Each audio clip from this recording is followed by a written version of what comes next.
Hello, everyone, and welcome to Evolve and Elevate with Erica. I am so happy that you are joining us this evening. We are very grateful for you all to be here, and I thank you all for taking the time out to join us today. Again, my name is Erica Bishop. I am the founder of Empowered to Prosper Coaching and Consulting, as well as this amazing show, Evolve and Elevate with Erica, where we talk about all things healing, growth, and development so that you can evolve and elevate into your best self. So, as you're coming in, I ask that you please tag, I ask that you please share, that you please like, and let someone know that we are here today. If you have been on Facebook, you can also click the link if you would like to be a part of this broadcast today. And we thank you so much for being here. So hopefully you all are safe. We just came out of a major storm here not too long ago. And I wasn't sure if I was going to make it good evening, Michelle, but I am so glad the storm has passed over. All right, the storm has passed over, and we're so excited for you to be here. We started this show back in June, on Juneteenth, and we have had some amazing conversations. And if you get an opportunity to go to Evolve and Elevate with Erica on YouTube, we would greatly appreciate you to do that and review some of the past shows that we have had. For the last couple of weeks, we have been talking about dismantling dysfunction within the family. Last week, I had an amazing couple, Team Childs, Rick and Tiffany, who joined me as we talked about how they have grown and how they have developed as they have dismantled the dysfunction in different areas of their life as a couple and how they begin to nurture their relationships, right? So, as we get to a place where we're growing and we're developing and we're becoming better in who we are, sometimes we've also known that we've experienced some brokenness within the family because of a breach of however it may have happened. And we don't want to just stick to all the things that have happened. We want to move into the space of how could do you rebuild from those places, because we know that relationships are one of the most important things that we can have in our lives, and to make sure that we can be repairers of the breach in those places where we can repair and become whole within our family. So I want to talk to you about a couple of things. This won't necessarily be long tonight, but I want to talk to you about a couple of things when we're talking about repairing brokenness within the family. And one of the first things that we have to do in order to repair that, we have to acknowledge that there has been some brokenness.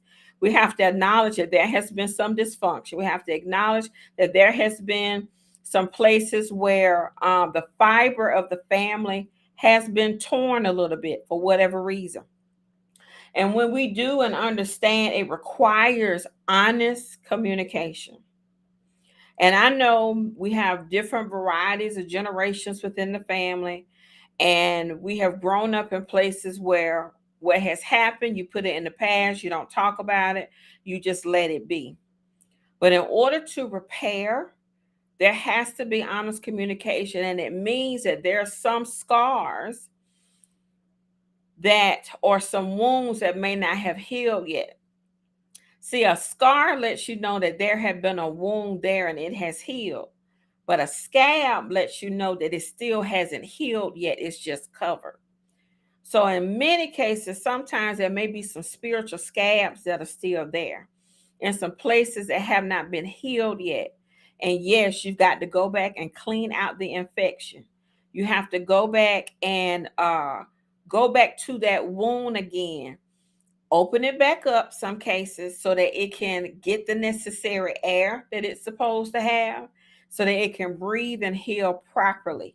And there's some places and some brokenness with that honest communication you may have to revisit and have some of that critical conversation that's very much needed in order to heal. And this may be the first time you shared some things. So, with that being said, as we foster that open communication, we have to make sure that, good evening, we have to make sure that we are creating the safe spaces necessary for every individual that needs to heal. It's not a place of judgment. It's not a place to harbor and point fingers, but it is a place for us to create a safe space so that everyone can share, so that they can heal, so that they can move forward. And it's a time to listen. And you may have to hold your questions to the end. It's a time that you may not have be able to interject at the moment, but every voice needs to be heard in order to get through that safe space. And it's going to be uncomfortable. In order to go through a healing process, we have to be okay and get used to being uncomfortable in those spaces. Now, depending upon where each person falls within the place of how the brokenness occurred, we understand that we could be the one that was offended, and we can also be the one that was the offender. We both have to take ownership of the spaces that we operate in and understand that there are places that we do have to own.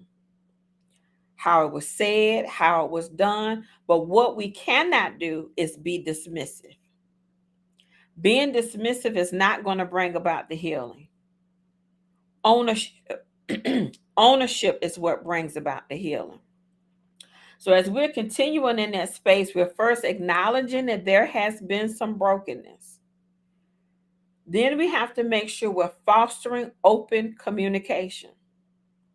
And this is something that I have shared before that and it also depends on what the breach is. This is general. We understand that this dynamics of different things and understanding that when we're talking something deep more with more egregious acts, levels of abuse, that's going to be on a different level, but we still have some things to talk about. Wherever there has been a breach, we have to acknowledge it. We have to have open communication. Now, this is something I did to foster a safe place with me and my children, and we had what we call Amnesty Day. And this is an opportunity for them to share their thoughts and their feelings. And it's a good practice to have, even with your spouse. If you haven't had a situation where you've had an egregious act, but you need to foster a better level of communication, having an amnesty is an amnesty way to do that. And what do I mean by that? That is an opportunity for the person to share with no judgment. There are boundaries, no judgment, and not taking it and throwing it back in their face. Now, that's a big one. When someone says something, we don't take it and hold on to it and put it in our back pocket and say, I'm going to throw this back in your face later. That's not what we're to do, because we're creating a safe space for them to share their thoughts, their feelings, and emotions. We take a pause, we sit with it, ask questions. We have to be able to be open for questions to be asked.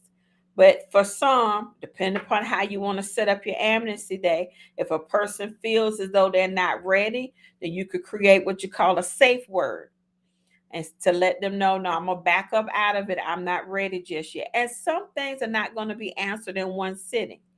And that's another thing. When we're repairing anything, it may not happen overnight.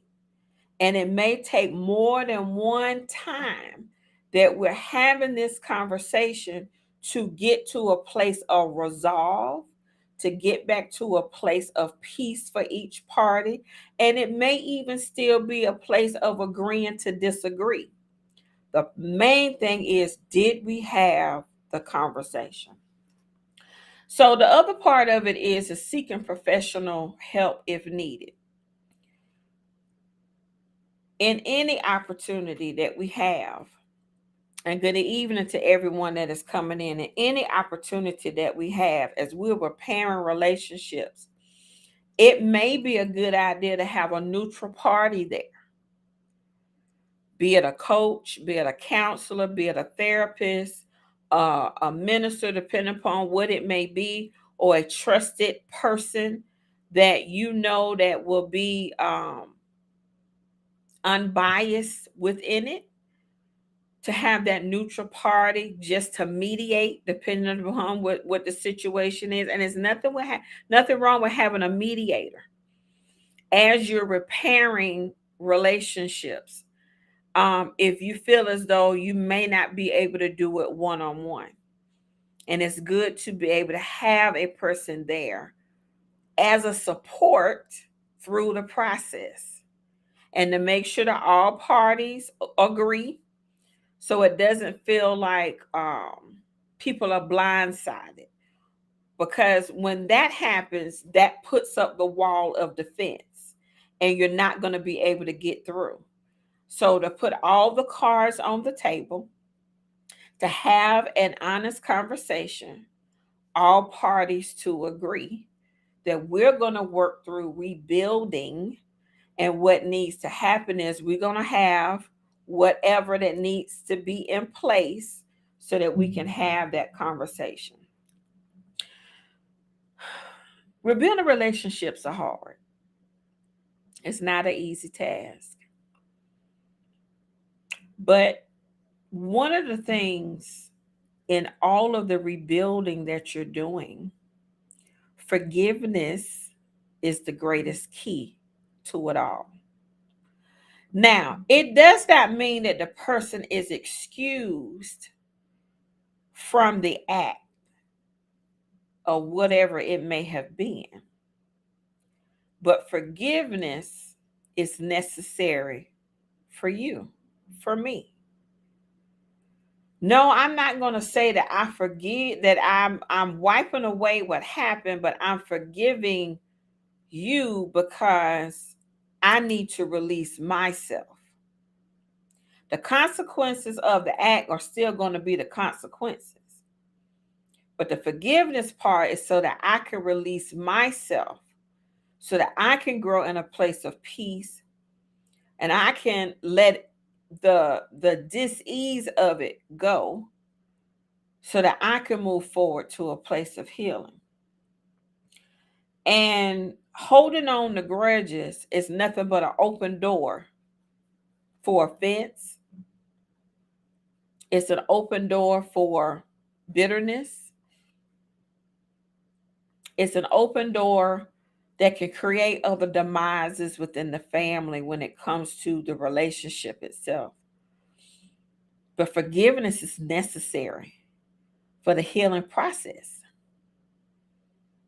Now, forgiveness does not require access. I'm going to say it again. Forgiveness does not require access. I forgive you, but it does not mean that you have access to me. I forgive you, but it does not mean that you have access to my life again. It just means I forgive you. New boundaries have to be set in order for that situation not to repeat itself, especially if the other individual has not come to a place of healing and repentance and growth. Forgiveness doesn't mean you just open yourself back up to whatever. Forgiveness means that I need to heal and I need to move forward, but my boundaries have now been set. Healthier boundaries have been set for myself or the other party, so that we don't end up in that situation again. Now, when we talk about rebuilding trust, oftentimes once trust is breached, it's almost like I shared this with a friend of mine.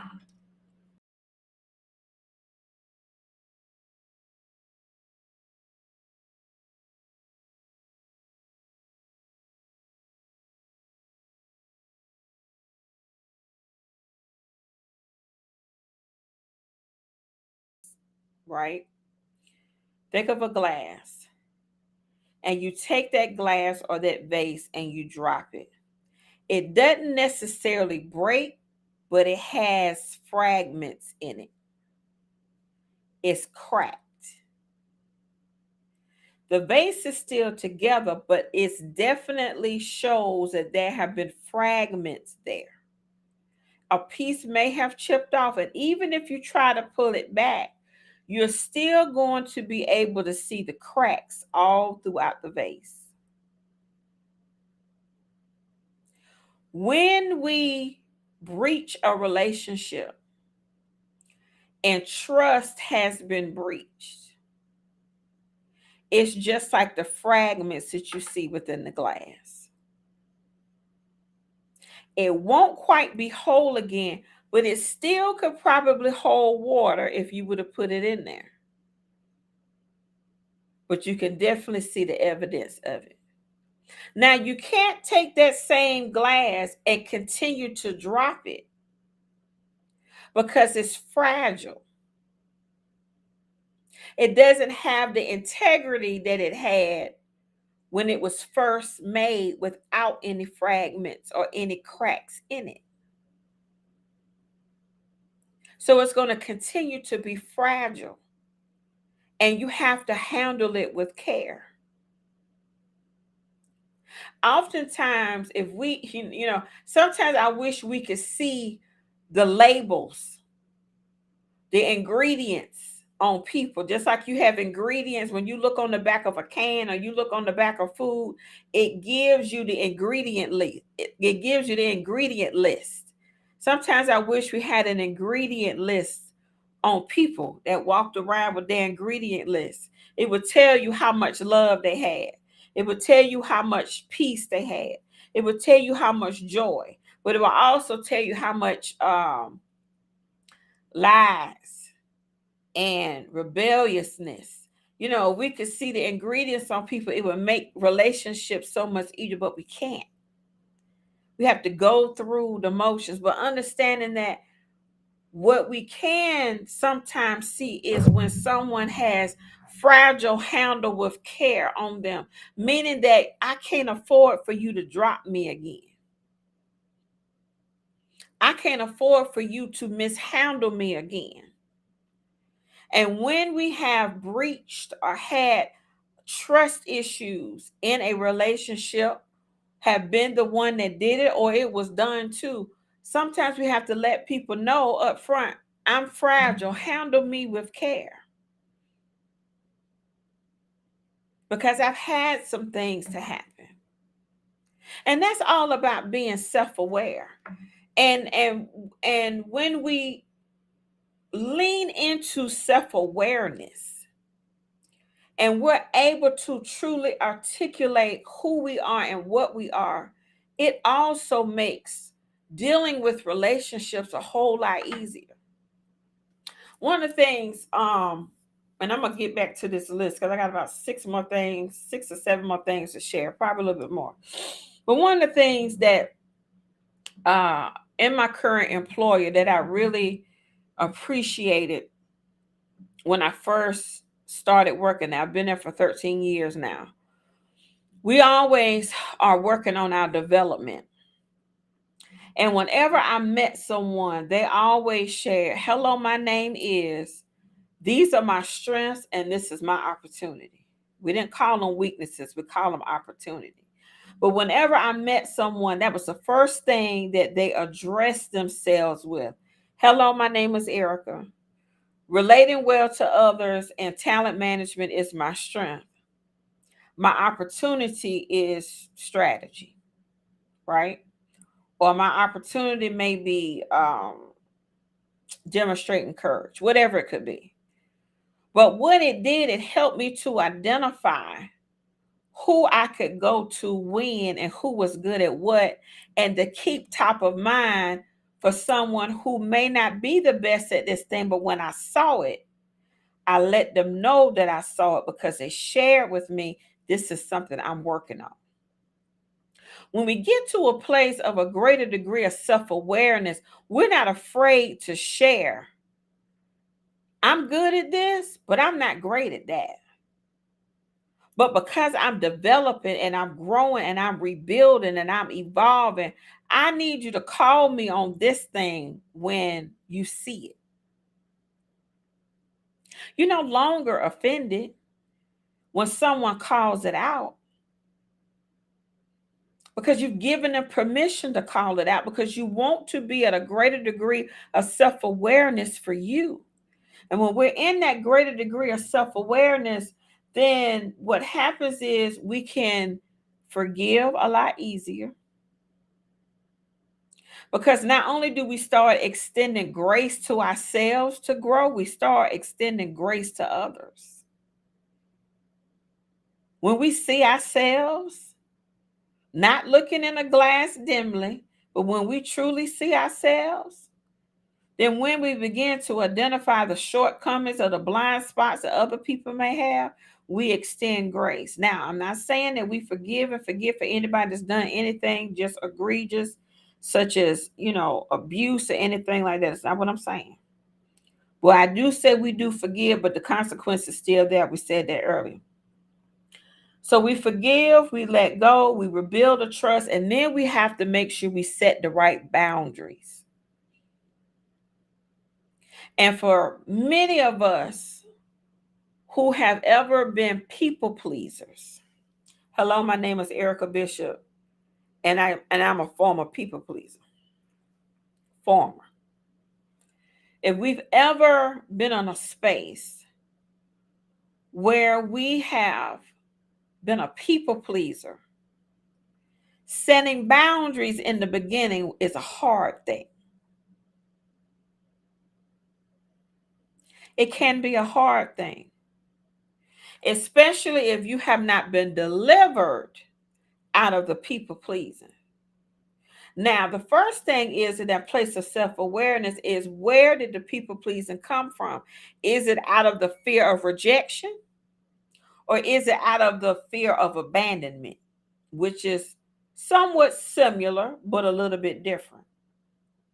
But until we get down to the core of what it is, then we will always find ourselves reverting back to the default setting of people pleasing, or that's the first thought that comes to mind. Ooh, how would this person think about me? How would they feel? See, the people pleasing is when we negate how we feel. We negate what's good for us in order to make the other person feel better. And I'm not saying for you to be selfish, but what I am saying, that you do need to be selfish when it comes to you honoring your emotions. We have to get in the habit of honoring ourselves, because if we don't honor ourselves, no one else is going to honor it. Just like if we don't love ourselves, we'll always be like a beggar sitting on the corner waiting for somebody to drop something in our cup. We have to fill up our own cup of love first. And out of that overflow, we give. But if you don't have anything already in your cup of love, you'll always be holding your hand out, trying to ask somebody to fill up your cup. And just like many times, if you go somewhere, people just give you a little bit. Come on, Tiffany. It's tiring. I refuse to get stuck putting others' motives and needs before myself and the directions of it. I'm telling you, when we get more aware, we find ourselves not looking for others to fix it, but we turn to who we know is our fixer to fill us up. And we begin to set to have healthy boundaries. That's a requirement for me to continue to be healthy, for me to continue to be at a place of peace, for you to be continue to be at a place of peace. That's why the boundaries are there. So that you can continue to have a reminder, this is how I honor myself. And when you encroach into that place, that lets me know we ding, ding, ding, ding, ding. We need to have a conversation. We might have a problem coming up. Now, When you find yourself in a place where you have someone that's always challenging your boundaries, then that's a person who benefited from your brokenness. And the boundaries is a problem for them. Ding, ding, ding, ding, ding. That's a red flag. People who have your best interests at heart and want to see you grow and develop, they will honor your boundaries as well because they honor you. But only the people who have benefited from your brokenness, from your walls being torn down, that they can come in and go out as they please, snatch your joy, snatch your love, snatch your peace, snatch your goodness, and just run off like they stole something and left you empty.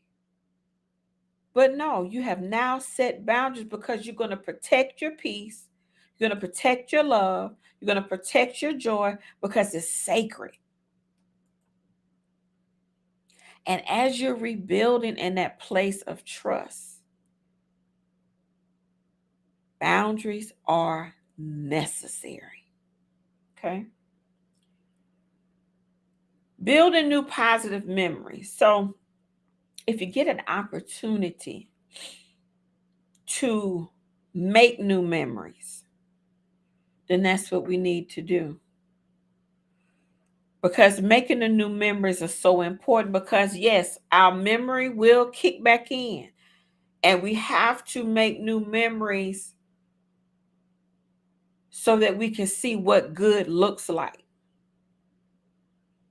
Now, for anybody that has had to rebuild from infidelity, it's hard.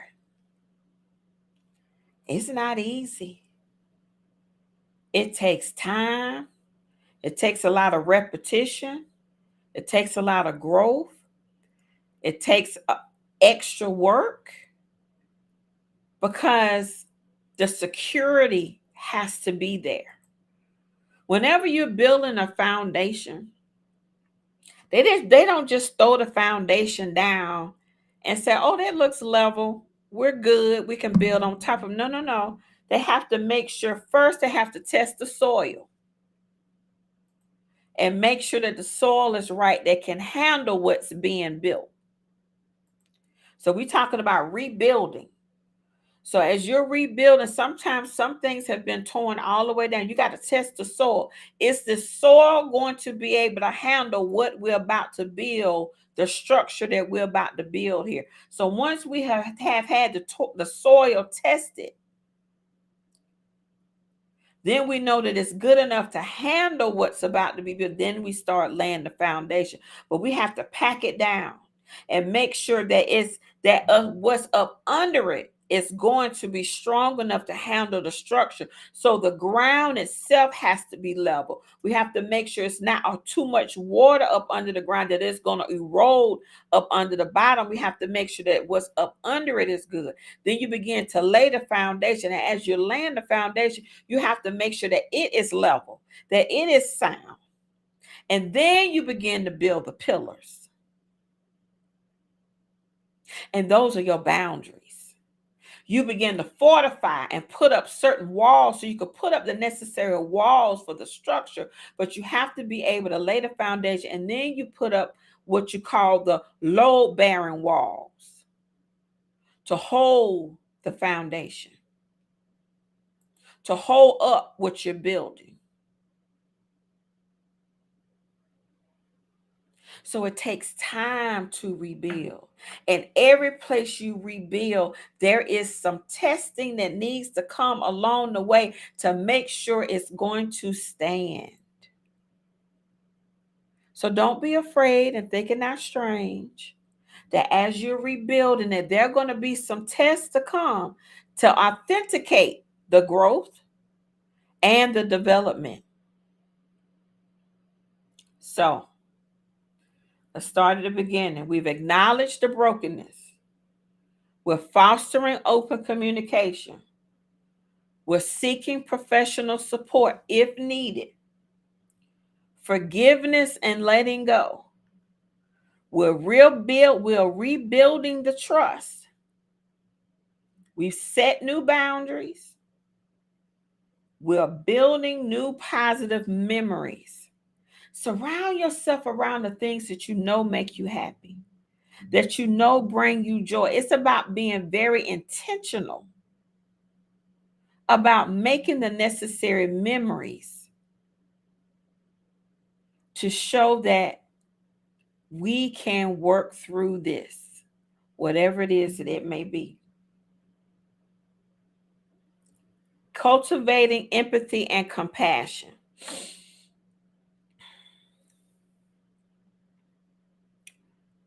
That's how we extend grace, because everybody is on a different place in their journey. I'm dealing with a situation with someone that I'm helping them to repair some relationships that they have breached. And it's a situation where this particular individual, I'm going to say the name is Charlie. Charlie has not had a great level of self-awareness. So much so that their normal comment is, this is just who I am, right? Which has a little bit of the narcissistic undertones to it. And they share how much they have difficulty understanding people and people understanding them. Now, they have all these high expectations of how they feel that they need to be treated and how people should treat them,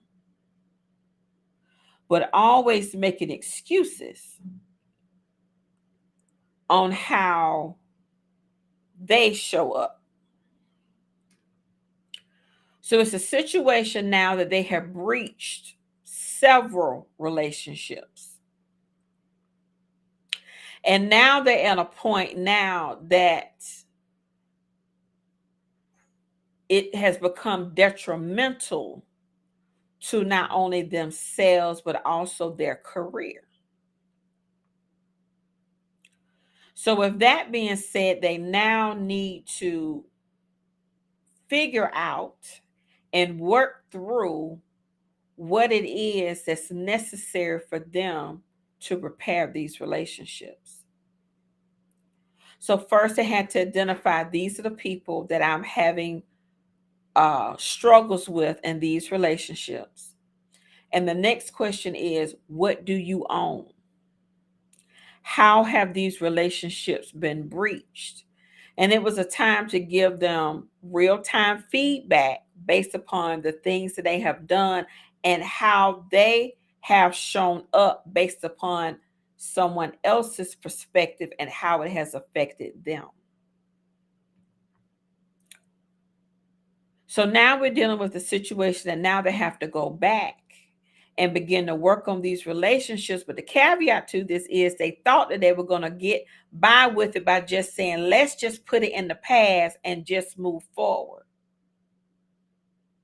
But there are times that you cannot do that. You have to talk about what happened to identify that these are how the new boundaries have to be set. So I shared with this individual, once you decide that now you're ready to change and to grow, you have created all of this chaos, confusion, and hurt along the way. And you just expect the person to just say, oh, well, that's all right. Everything's okay. And they've been trying to work with you the entire time, and you've been doing nothing but giving them a wall to hit. And now you want to open up, but you have to understand, not only do you have to be able to go all the way back to the beginning and get the feedback and understand the impact that you had in order to get to a common place so that you can now grow together. And that's the other side about when you are growing and repairing relationships, you cultivate a level of empathy and compassion for the person who has have to heal through the process where you're ready to just move forward. You've got to start administering compassion and empathy for the person who has to grow to the process of trusting you again or whomever, so that they can now, you and that individual or you and whomever can begin to grow together to a better place. Because see, sometimes people think that when a situation happens, I could just say I'm sorry and just move forward, and you can just take that and we can skip through the lily pads and the little flower bed. But no, there's repairing and healing that has to happen. And for those who never want to talk about what happened, they don't want to be held accountable.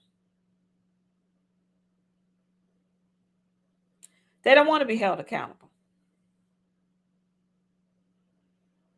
because they don't want to have that place of self-awareness. But you cannot move forward until you get to a complete place of reasoning to say, now we can move forward. I hope this is helping. Now we can move forward because we have to take ownership of what we've done. And in order to cultivate that empathy and compassion, we have to see how we have impacted someone else and how someone else may have impacted us. Whatever side you own, you have to own what you own in order to rebuild. So you would cultivate empathy and compassion, and you have to be vulnerable. See, trust and vulnerability go together. It's like this. In order to gain a level of trust, there's a certain amount of vulnerability that has to happen. And it can be something as, I value you and I want you to be a part of my life. And I value our relationship. In order for us to grow, in order for us to move forward, this is what I need. And see, we haven't, in our community, we haven't been taught to have those type of conversations. We have to take and reclaim our power of our voices to share. This is what's required of me at this time in my life, and this is what I need. And understand and be okay when someone says, I don't have the capacity to give that to you. But you know what? Good. Now you know. You're no longer guessing. You're no longer trying to figure it out. And you're no longer trying to make it what it's not. For a person to have enough self-awareness to tell you a level of capacity they have, that's the most beautiful thing you can get. That's a gift. It's a gift.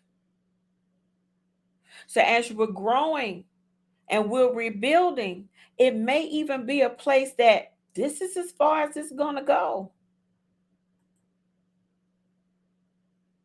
But we have to be able to freely share. This is what I need. This is what I need from you. And this is what I can give. And this is what I cannot give. There's no more guessing. Resolving conflicts constructively. Now, Y'all know how we do sometimes. That hitting below the belt, we'll go that far. We don't even look, y'all. I'm gonna take a quick pause. I normally don't sit and watch the stuff that happens on social media. But we will, if y'all watch the stuff that happened in Alabama, I'm gonna say this: we quick to take out the white chair and swing on somebody real quick. Okay. When it comes to conflict, we'll go straight to the jugular. We go straight below the belt. But that's not being constructive. How to handle conflict in a healthy way is to get a neutral spot. And oftentimes, if I've ever had a conflict or I need to have a conversation, I never meet in a place that's my sacred space or theirs. It's a neutral spot that 9 times out of 10 we would probably never go back to. So that takes care of the memory part. We meet somewhere neutral. So neither one of us will ever go back to that place. So once we walk away, we walk away. But I also have learned to write down my thoughts. Because when I write down my thoughts, I'm taking the emotion out of it and making sure I'm being very intentional about what I really need. So I go ahead and go through the emotional roller coaster that it might bring. And I sit and take a pause and I write down what my thoughts and emotions are and what it is that I want to say. And see, I never discount writing letters. They're so important, especially when you're trying to resolve a situation. You want to get your thoughts together and you want to make sure, because when you walk away, you want to make sure that it's not one of those, God, I should have said this, or I should have said that. Because what's happening is you find yourself in an emotional loop and you will continue to brood over it and think about it. This gives you an opportunity to say everything that needs to be said and to have the necessary dialogue and to ask the necessary questions. And when you're ready, you sit down, you make sure you're in a neutral place and understand you may not get exactly what you want out of it, but you want to make sure you were able to express in a healthy way, this is what I needed to say.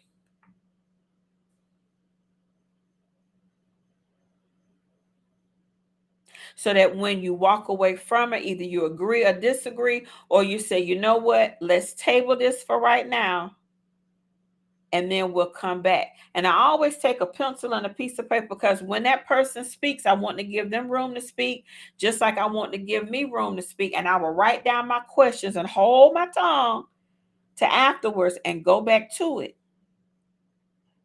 But even in rebuilding and having those critical conversations, it's about setting boundaries even in that conversation. And when we know we're getting to a certain place or a trigger point, that's when we're going to say, okay, let's stop. Let's take a pause. We'll revisit it when we're ready. It may not happen overnight. So we make sure that we're constructive in our communication when we're trying to resolve. Now, anytime you're rebuilding brokenness, there's going to have to be some patience and there's going to have to be some perseverance, especially when both parties have agreed this is worth us rebuilding. This is worth us rebuilding. So it's going to have to take some patience and some perseverance, because remember, the tests are going to come. And if you really want it, you're going to have to be prepared to persevere through the process and have some patience with each other along the way. Because remember, we have to give grace to grow, grace to develop, grace to move forward, creating new memories. It takes time. So as we're going through that, things may occur that may look like, oh, we about to hit that same bump again, but it may not be. And see, that's when we quit too soon. We ready to boop, jump ship. But if we have both parties have agreed this is worth the fight, you have to have the perseverance and the patience to move forward. Celebrate the progress. Don't be afraid to celebrate. We've hit a milestone. And be intentional about setting milestones. If you're truly rebuilding whatever it is, set certain milestones. When we get here, we'll do this. When we get here, we'll do this. But progress has to be recognized. We have to recognize the we have to recognize the progress. Because especially if both of you are in it to win it, we need the encouragement along the way. And it's good to take a pause and look back and say, man, we've come a long way. Celebrate each other along the way, because that also helps to rebuild the trust. That also helps to fortify the boundaries and what's been honored. It's taking the time to celebrate the progress. As we continue to nurture and rebuild, whatever was needed to help to support the process, you may need to keep it there for a period of time until it's strong enough to stand on its own. It's just like when you think about a baby that's learning how to walk for the first time, and it's a little wobbly. You're close, but you're there to catch it. Uh-oh, you fell. And you let them get back up again and you encourage them. So anytime we're trying to repair something, we're trying to get our legs up under us again. And what it is that we're trying to rebuild, we've decided that it's worth it. We decided we're going to fight for it. We're going to decide that we're going to put it back together. We're going to create new memories. Now we got to get our legs back under us again. And it's not going to look like it was the first time. See, anytime you grow, and I need to drop this part in here because it just came to me. Anytime you're growing and you're developing, you're not going to look the same. So to have the expectation that the relationship is going to be like it was before, not necessarily. The relationship is aiming to be better. So therefore it's going to look different because we're not the same people. So it's become stronger because we're wiser. We're more self-aware. We've added the necessary healthy boundaries. Don't go back to something that was dysfunctional. I want to go back to what it used to look like. Well, if it was so great, it wouldn't have fell apart. If it was so great, it would have not fallen apart. It was very obvious that there were some dysfunctional things that were going on and it did not work. So don't long for the things of the past. Look forward to what's new. Look forward to what's going to be better out of it. So be open to the change and the growth. So you cultivate the necessary support that's needed to nurture it. And whatever the things that you put in place to get it healthy, you may have to keep it there in order for it to grow until it gets to a certain stage. Then you can let it walk on its own. We allow it to grow. Gratitude and appreciation goes a long way.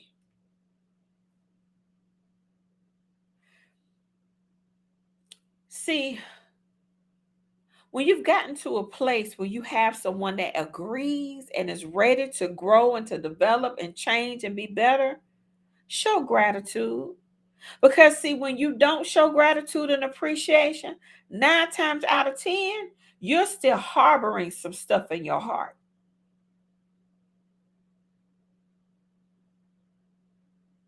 Yes, Tiffany, I understand. You got to get your hands out of it. When we don't want to show any appreciation or gratitude, we have to check ourselves and to make sure we're not holding any small, that little bit that still might be sitting there that we want to hold on to that we're not ready to let go yet. Gratitude and appreciation goes a long way, and that's on both sides. That's thanking the person for trying and thanking the person for receiving you again. So let's not get it twisted. Remember, forgiveness does not require access. If someone has allowed you access again, greatly appreciate it. Greatly appreciate it. And appreciate the person that's really producing what it is that they said that they were going to do. It helps to fortify. When we nurture it, we help to fortify it for it to continue to grow. Embrace the change. Again, we're evolving and we're elevating. And we're becoming better moment by moment, each step of the journey as we go. So we are embracing the change. Whenever we think someone is not going to change, we have set ourselves up to be fooled.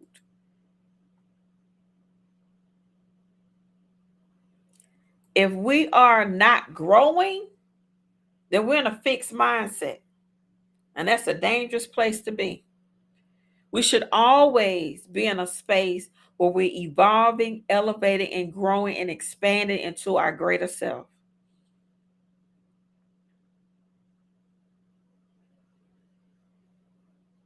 And being open because life is going to do what it does. But embrace the newness.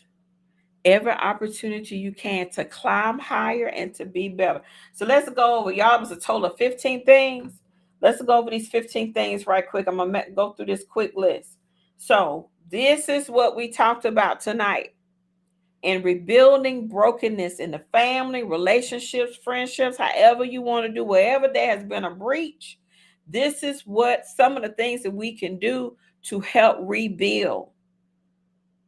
As we have dismantled the dysfunction, we've recognized that we had it, but I want to grow. I want to be better. I want to rebuild because this relationship, whatever it may be, is valuable to me.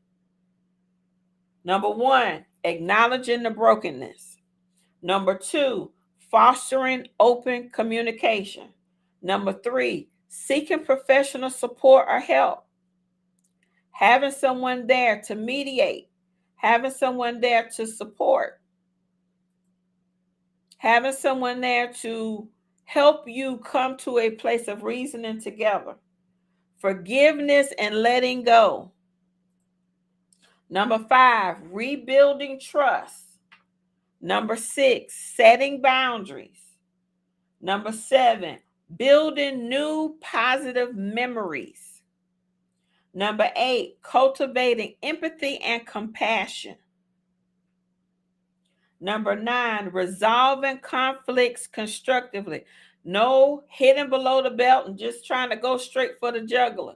Being very intentional about the conversations. Get the emotions out, write it down, have the forum for you to speak and to share. Patience and perseverance was number 10. Celebrate the progress was number 11. Number 12 is creating new family traditions. I think I skipped that one, but it's necessary. Create new family traditions. This is about the new things that are happening. Get rid of the old stuff. Now, I'm not saying to just throw everything away. You don't throw the baby out with the bathwater. What works, you keep it.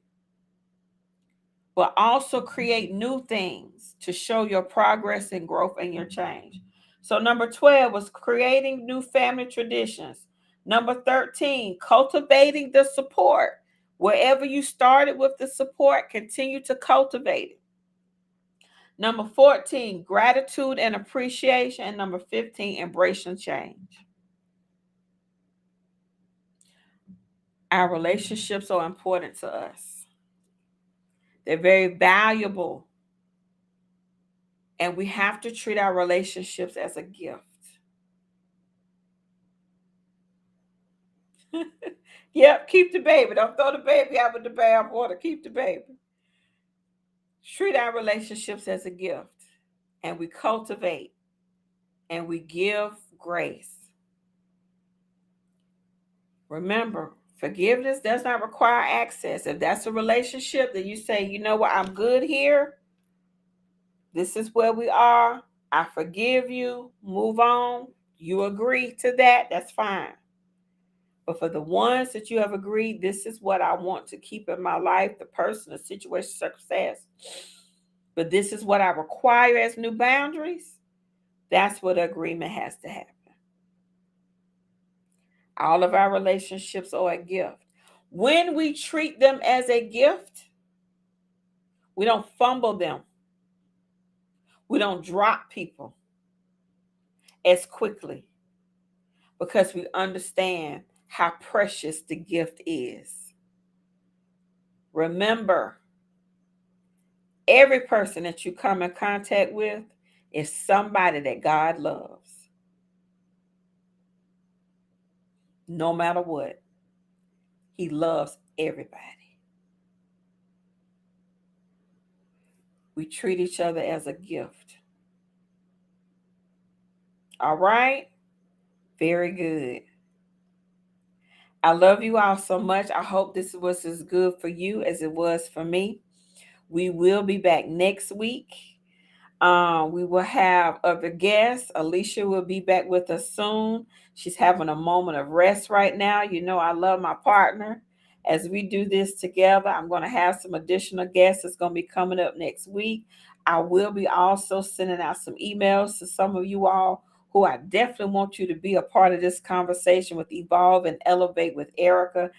Thank you so much for joining me tonight. I greatly appreciate you so much. There are a few things that are going to be happening here very soon. We're going to be narrowing down some dates for a virtual summit as well as a live event. So you'll be seeing that, as well as Osseray Eyewear will be coming out soon. It's a little bit past my time that I wanted to, but I'm working out some things as well. So you'll be seeing some new information come out. I love you all so much. Have an amazing evening, an amazing week, and we will talk to you again soon. Remember, evolve and elevate to your greatest and highest self because the world is waiting on you. You all take care.